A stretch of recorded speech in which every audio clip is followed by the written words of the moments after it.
Hey, beautiful people. I've been thinking a lot about one of my biggest mind shifts of the last 10 years. I often share on my blog and in my social media posts how different the person I am today is from the person I was in my 30s. I used to consider myself a late bloomer because I felt like I should have had things figured out sooner. But the reality is when you decide you're ready to change your mindset, it's the right time. So if you're in a season thinking about strategic growth and it seems impossible to envision yourself anywhere but where you are at this moment, I hope you'll keep following me on Instagram or YouTube or wherever you're watching this video. It's my mission to help people find their true purpose in life, and I'm committed to sharing things I've learned that have made it possible for me to find success even when I thought my life was a complete waste. And that wasn't very long ago.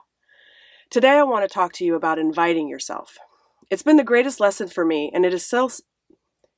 Today I want to talk to you about inviting yourself. It's been the greatest lesson for me, and it is still something I believe changed everything about the path I was on. I hope you find value in hearing me share these ideas with you. So when you're considering the work others are doing, you may find yourself feeling a little left out. I remember that feeling well. Early on in my entrepreneurial career, I saw myself as someone on the outside looking in, and feeling more than a little left out. I never considered that this was my choice until about 9 years ago, I received an email from Seth Godin that would change me forever. The email was part of his daily email that he sends to his subscribers, and his message has served me well over the years, and it continues to serve as a reminder whenever I am feeling doubt or uncertainty about something that needs to be done. I've learned that I'm not unique in these feelings, that these feelings are a reality that we as leaders have to be prepared to combat. Pick yourself, or like I said, inviting yourself, is a tool I use to remind me that there's work to be done and no one is going to pick me. I have to invite myself. Here's a little excerpt from the original PDF Seth wrote. Once you understand that there are problems just waiting to be solved, once you realize that you have all the tools and all of the permission that you need, then opportunities to contribute abound.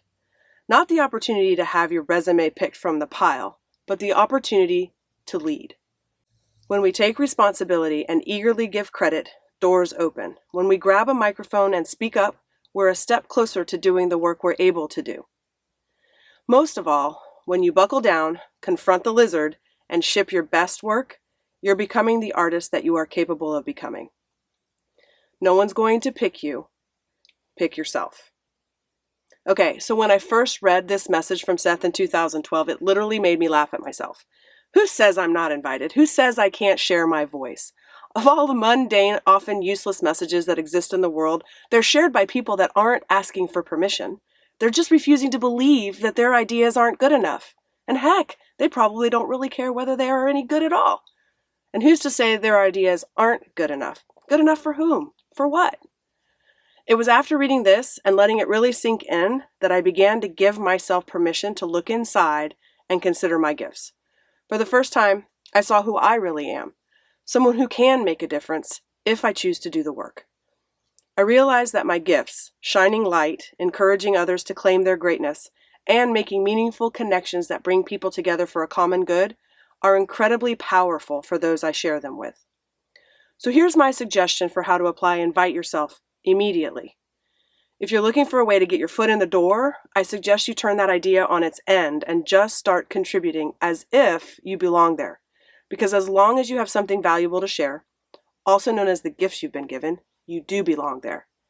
All it takes is the willingness to step forward and invite yourself.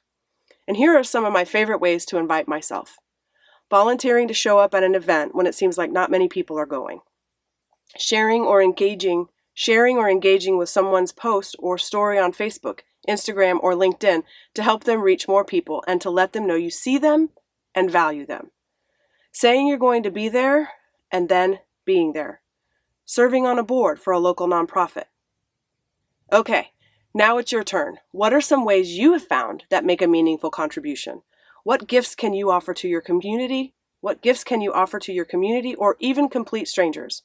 Where can you begin to practice inviting yourself so that you can start making this a habit in your life? I'd love to hear some ideas from you that I can add to my list.